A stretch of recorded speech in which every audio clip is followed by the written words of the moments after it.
अस्सलाम वालेकुम मुअज़्ज़ज़ मेहमानान करामी, organisers, faculty members और मेरे अज़ीज़ तलबा और तालिबात। मैं यहाँ बैठा हुआ, ये रोशनियाँ झिलमिला रही हैं और स्टूडेंट्स के जौक दर जौक आ रहे हैं, और मेरे जहन में ये आ रहा था कि ये इस तरह के हल्ला गुल्ला तो हम को नाच गाने की महफिल में देखते हैं या कराची ईद में खाने पीने की उसके अंदर देखते हैं। तो ये जो महफिल है तालीम के हवाले से, टेक्नोलॉजी के हवाले से, सीखने और सिखाने के हवाले से जो यहाँ मुनक्कद की गई है, ये बिल्कुल एक मुख्तलिफ मिजाज लेकर सामने आई है। और लोगों को समझना चाहिए कि वो हल्ला गुल्ला वाले प्रोग्राम का वक्त हम नहीं अफोर्ड कर सकते हमारी कौम।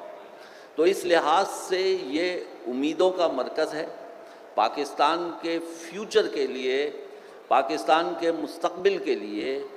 और डूम और ग्लूम और मायूसी और नाउमीदी और तकरार करने वाले लोगों के मुंह पे एक बहुत बड़ा तमाचा है। और ये जो नौजवान हैं, ये हमारे मुल्क का मुस्तक़बिल हैं। मैं इस ज़िम्मेदारी को पूरी तरह महसूस कर रहा हूँ और मैं चाहता हूँ कि आप सब लोग मिलकर इस ज़िम्मेदारी को कैसे आगे ले जाएं, कि इसको कैसे मुल्क के मुस्तक़बिल को ताबनाक बनाया जाए, लोगों में उम्मीदें भरी जाएं। तो इसके अंदर जो चंद अहदाफ जो ज़रा पहले बयान किए गए, जिसमें इंडस्ट्री और एकेडमिया का लिंकेज है, ये बहुत अहम है। इसके ऊपर पिछले 25 साल से मैं मुख्तलिफ सेमिनार्स देख रहा हूँ, लेकिन अब यूँ लग रहा है कि बहुत सारी यूनिवर्सिटीज़ को ये समझ में आ गया है कि सिर्फ पढ़ाने से, सिर्फ थ्योरी से कोई फ़ायदा नहीं।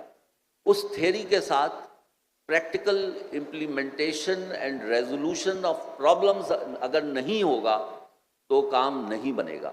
तो यानी कि हमारा जो इंडस्ट्री और एकेडमिया को ज्वाइन करने का जो प्लेटफॉर्म है, it should be focused on the resolution of problems faced by the different segments of society. यानी कि हम कोर्स ना पढ़ाएं, उस कोर्स के नतीजे में जो प्रॉब्लम्स हम सॉल्व कर सकते हैं उनके बारे में पढ़ाएं, और बच्चों के अंदर ये इस्तेदाद पैदा करी जाए, हमारी फैकल्टी के अंदर ये काबिलियत पैदा की जाए कि वो इन मसाइल का हल टेक्नोलॉजी और सोशोलॉजी और साइकोलॉजी और किरदार के ज़रिए कैसे हल किया जा सकता है।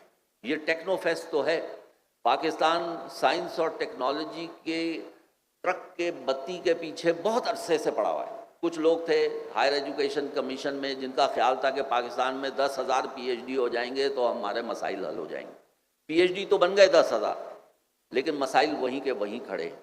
तो इसलिए इस बात की बहुत शदीद ज़रूरत है कि हम ऐसे लोग पैदा करें जो तमाम जिहतों से मसाइल का हल तलाश कर सके। Technology is only one part of the solution. Technology के साथ में आपको अंदर कम्युनिकेशन स्किल्स चाहिए, आपको सोशोलॉजिकल स्किल्स चाहिए, आपको कल्चरल वैल्यूज़ के बारे में सोचना है।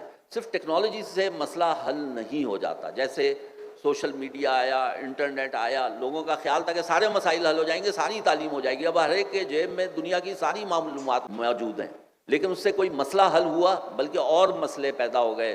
सारी दुनिया डिप्रेशन और साइकोलॉजिकल मेंटल इलनेसेस के ऊपर परेशान है। सोशोलॉजी के अंदर ना किसी का लिहाज है, ना किसी के बात सुनने का हमारे अंदर रवादारी है, ना किसी से हम ऐसन तरीक़े से इख्तलाफ राय कर सकते हैं, वो भी हम भूल गए हैं। तो टेक्नोलॉजी को पूरी होलिस्टिकली देखना है और उसको इम्प्रूव करना है, और इसका सिर्फ हल ये है कि हम प्रॉब्लम्स की बेसिस के ऊपर, technology is not the problem हमारे सोसाइटी के अंदर बहुत सारे मौजूद हैं, और उनके ऊपर जब हम फोकस करेंगे तो इंशाअल्लाह हम लोगों के ऐसे जो रॉन्ग नंबर हैं उनको आइडेंटिफाई करें। यानी कि हर वो आदमी जो नाउम्मीदी फैला रहा है वो रॉन्ग नंबर है, तो आप उनका कलकमा करें। ये आपके ड्राइंग रूम में भी नज़र आते हैं, ये मुख्तलिफ पोडियम्स में भी नज़र आएंगे जो डूम और ग्लूम और नाउमीदी और लाचारगी और बेचारगी की बातें कर रहे होते हैं। और हम आगे बढ़ सकें तो मैं इसके अंदर जो ऑर्गेनाइजर्स टेक्नोफेस्ट के हैं उनकी सिंसेरिटी, उनकी मेहनत और उनकी काविशों को सराहते हुए امید کر سکتا ہوں کہ انشاءاللہ ہم ان قریب اس مایوسی کے دلدل سے نکل کر ایک امید افزا فیوچر کے لیے تمام عوام کو ریجوونیٹ اور زندہ کر سکتے ہیں. شکریہ بہت بہت.